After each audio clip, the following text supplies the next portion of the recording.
aren't what they used to be, and the operators who recognize that shifts are the ones who are truly winning today. In this episode, I'm joined by Retro Fitness's COO. We dive into the rise of strength training, functional fitness, the demand for recovery, and how Gen Z and millennials are changing what gyms look like and feel like today. We talk about the move away from traditional cardio-heavy fitness floors, how value perception is redefining HVLP models, and why hospitality-led service is truly becoming a differentiator today. If you're thinking about how your club needs to evolve in order to stay competitive, this is the episode for you. Let's get into it. Todd, thank you so much for joining me on the podcast today. I'm really excited to chat with you. To kick things off, can you kind of just tell our listeners a little bit of your backstory? How'd you get into the fitness industry and what led you to where you are today? Sure. Again, thank you so much for having me. I actually spent the first 20 years of my career in the hotel industry, running hotels around the world, and I was the senior vice president of Omni Hotels, a large four-diamond hotel chain. And the owner of Omni Hotels bought Gold's Gym, and I waited a few years, but then jumped into that business as the chief operating officer.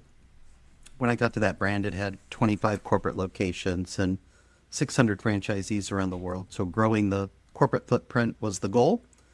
Grew that in 3.5 years to 125 locations for Gold's, and then was recruited by the first private equity group to go into Planet Fitness. They had 15 Generation 1 clubs that they were struggling with. I came in and assisted a very smart group of individuals that they had formed together, and we went on a building and buying spree after fixing those first 15. And in 5 years, I had 101 locations in 6 states and 2 countries. Was the largest franchisee for 2.5 years and the second largest franchisee for my last 2.5 years. That came to an end in May of 19, where I had the opportunity to join Retro Fitness, who had moved the business to West Palm Beach, Florida, where I happen to be living, and conveniently was connected with the new CEO that they had brought in, Andrew Alfano, who had come from a Starbucks background, and it's been a great ride to date. We have 100 open or in development across 9 different states, and really revitalized a brand that was struggling at the time that we all kind of got here right before COVID. Yeah, so you may know a thing or two with that kind of background. The school hard knocks, I think a lot of us have that in the fitness space. Yeah, absolutely. Can you tell me a little bit about Retro Fitness? What's your demographic? Where are you at today? Yeah, so Retro Fitness started in New Jersey, and New York, New Jersey, Pennsylvania, probably the primary places that you would know the legacy of Retro Fitness. South Florida has a lot of the new locations. Texas has new locations in both Dallas and Houston, and we're growing still with new locations even in New Jersey with Montclair and Wayne. And we've always been the community gym. It was always the neighborhood gym. And so we've incorporated that into our new look and feel of what we internally call RF21, Retro Fitness of the 21st Century. And we took a lot of the colors of the powder-coated equipment out and replaced the marketing on the walls with where the color is, and really just trying to retool the look and feel so that your real goal in the high value, low price is to have somebody walk into the location and say, "You're kidding, I get all of this for $24? Whereas when high value, low price started, people would walk in and say, "Yeah, this looks like a $10 gym. I get what I expect." Yeah. That whole look and feel has changed from Planet, Crunch, and Retro. Yeah, absolutely. And I think another thing that we have seen change in the fitness industry is the demographic of who's attending. In recent years, we've seen younger and younger people coming to the gym more frequently. And I know Gen Z and millennials have driven that. And like with Gen Z, 50% of them are using strength training now. We've seen a huge boom in strength training. And I know Retro has catered to that boom. So how have you seen this shift of the younger generation coming in and gravitating more towards strength rather than cardio? The 18 to 38 is probably our sweet spot for Retro. And they do come, they are younger, but they're more committed. They don't jump out as often as previous memberships did. They stay longer, so they have a longer lifetime value. And the strength has been a big part of it. A lot of this kind of really took off right after everyone reopened from COVID. And most of us were fairly early on in that pivot of our facilities of removing some cardio, replacing it with strength, and then replacing it with specific strength that might be highlighted on social media, which that generation clearly follows influencers and helps to determine what they may want to see in their gym by what is hot across social media platforms. And so we cater a little bit to that, trying to stay away from the fad and making sure that we're leaning into something that's going to hold on for a period of time. But I think most of the gyms in the country have now started to adjust their facilities to accommodate that. But the folks are clearly younger. They stay longer. Even when you're 18, 19, 20 years old and you're joining, you find those people staying beyond 15, 16, 17 months. Yeah, absolutely. I think these younger generations are also the most educated around fitness. What you alluded to with social media, they're constantly consuming knowledge and they want to really improve their lives. They want to be healthy. They want to make it part of their lifestyle.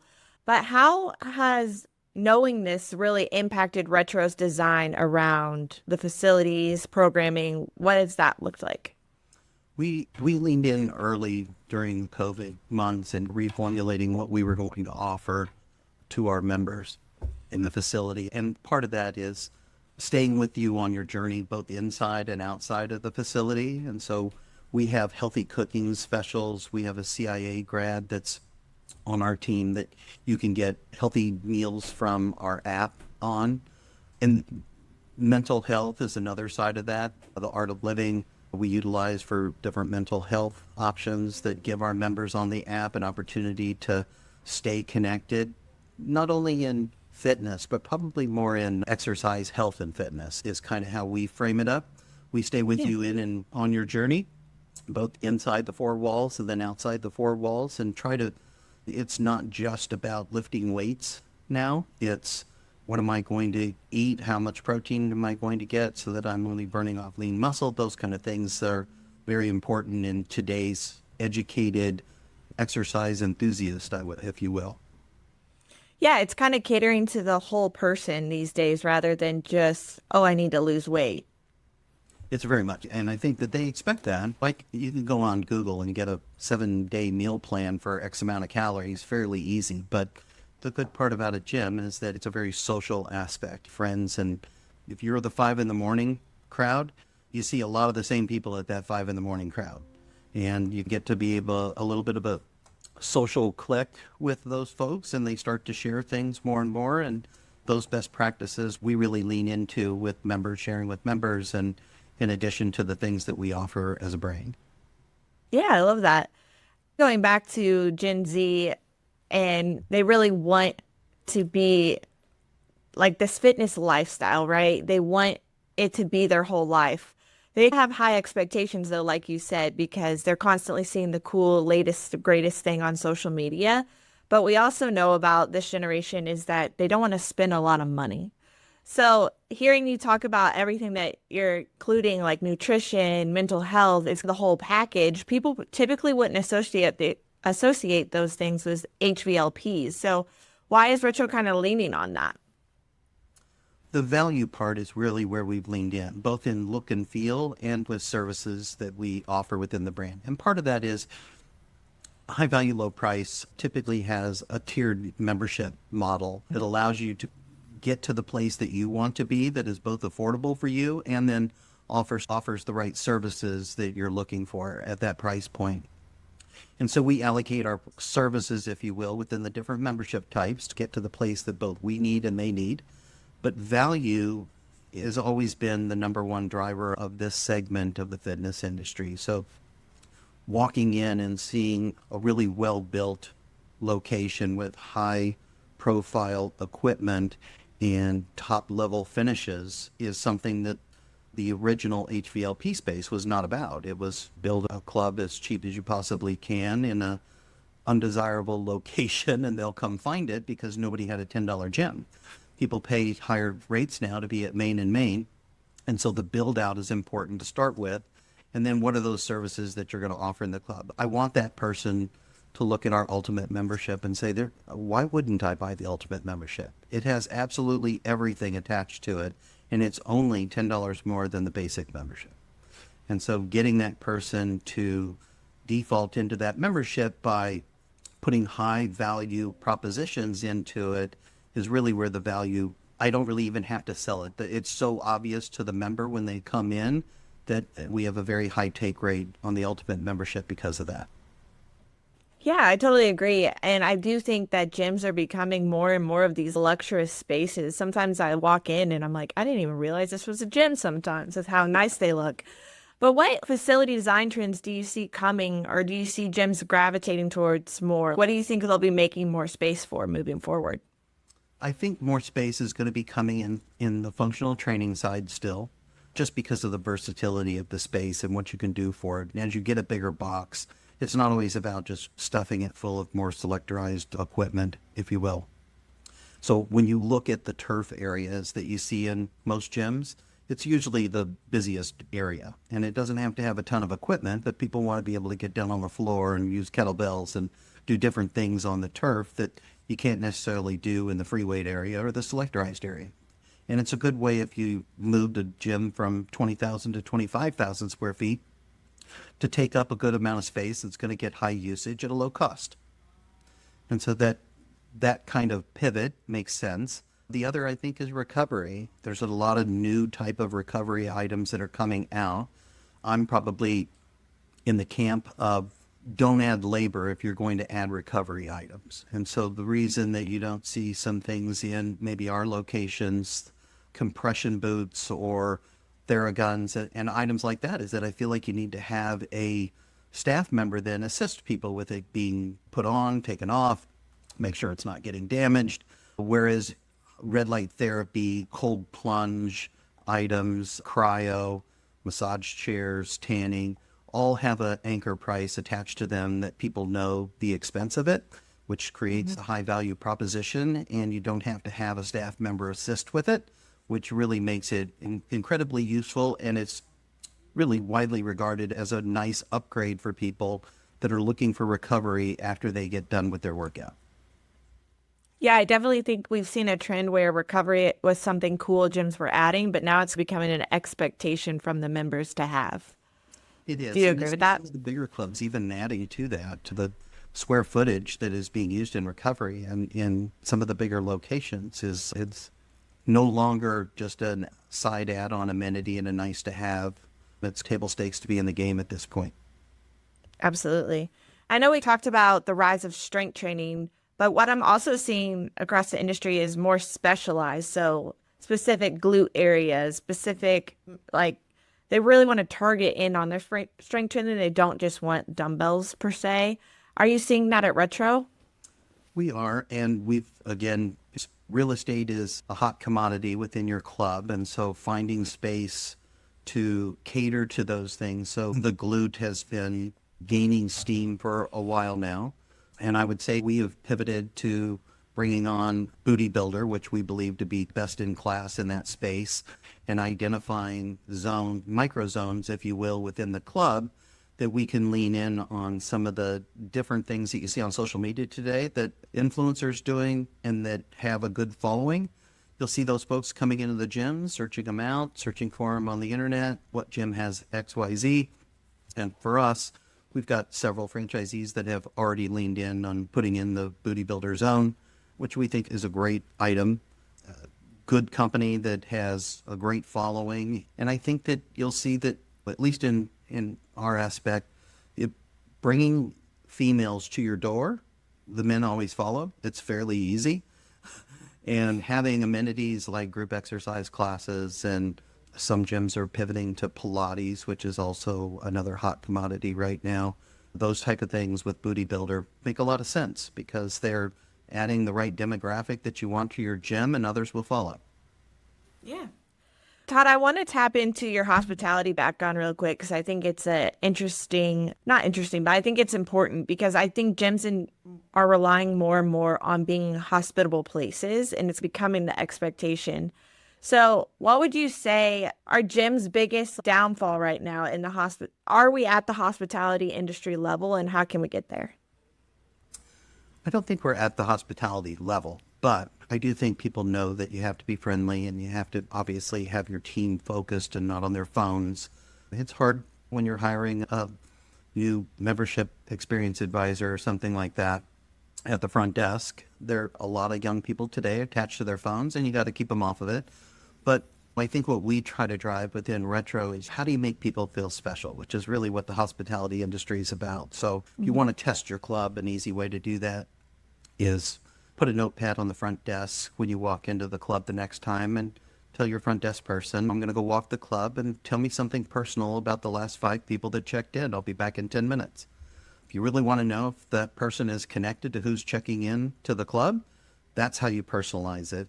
That would be the differentiator for me, that if you've moved over to the hospitality side, when I have a guest who checks into my hotels, I know why they're there. I know how many times they've been. I know what their birthday is, who their family members are, what their preference of a pillow is, if they want a high floor, low floor, king bed, room with 2 double beds. All those things matter.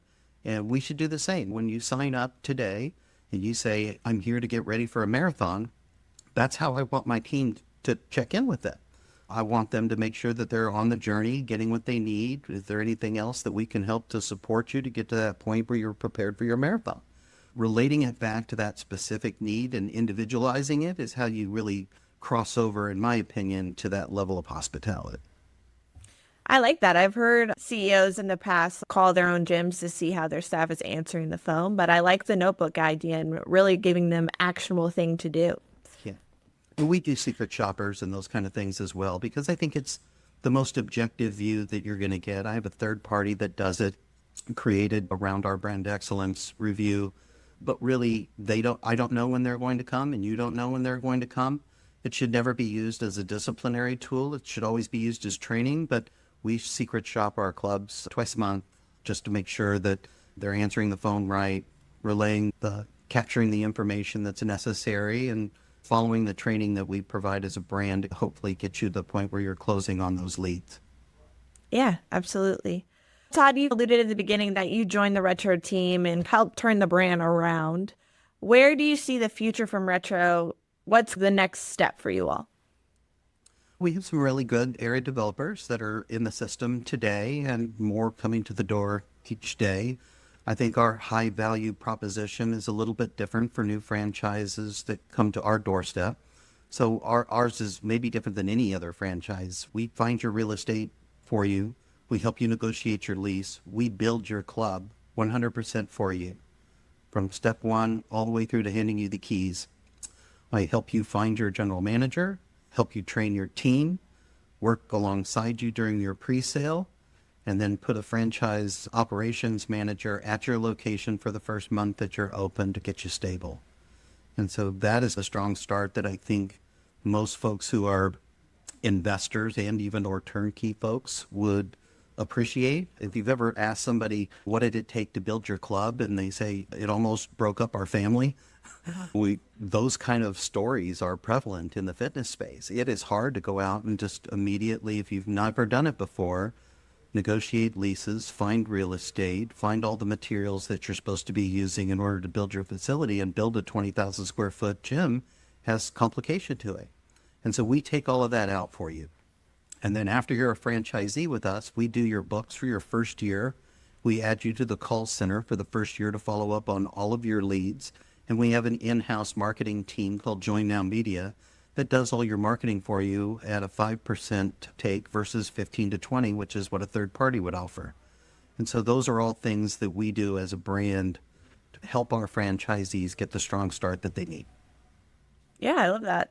Really taking the pain work out of it for them. Yeah. That's the goal. And I think that's going to help us with growth down the road. Yeah. Todd, there's one question I like to ask all the guests who come on the podcast, and that is, if there was one piece of advice or one thing you'd like to share with the industry, what would that be? You know, I probably lay back to where I came into the hotel space at. I learned early on value perception typically comes from overall satisfaction, right? So overall satisfaction is typically in the fitness space is driven by cleanliness, friendliness, and equipment working. If you focus on those 3 components in the fitness space, Your typically overall satisfaction is going to be fairly high if you're tracking net promoter, and you should be. Everybody who has a gym should be having some kind of voice of the customer that they're tracking. And then utilizing that voice of the customer, if you can get that overall satisfaction to a certain point, it drives the value. It's all driven off of value perception. And so we spend a lot of time drilling into people that you never get a second chance to make a first impression. And that first person, when they walk through that door that first time, that's your moment of truth. And we spend a lot of time making sure that first interaction is the way it's supposed to be so that you can get the member. That's a good one. Thank you for sharing that, Todd. Yep. Those are all the questions I have for you today. Is there anything you'd like to talk about that maybe I didn't get to touch on? I think so. You did a great job as usual, Taylor. Awesome. Thank you so much.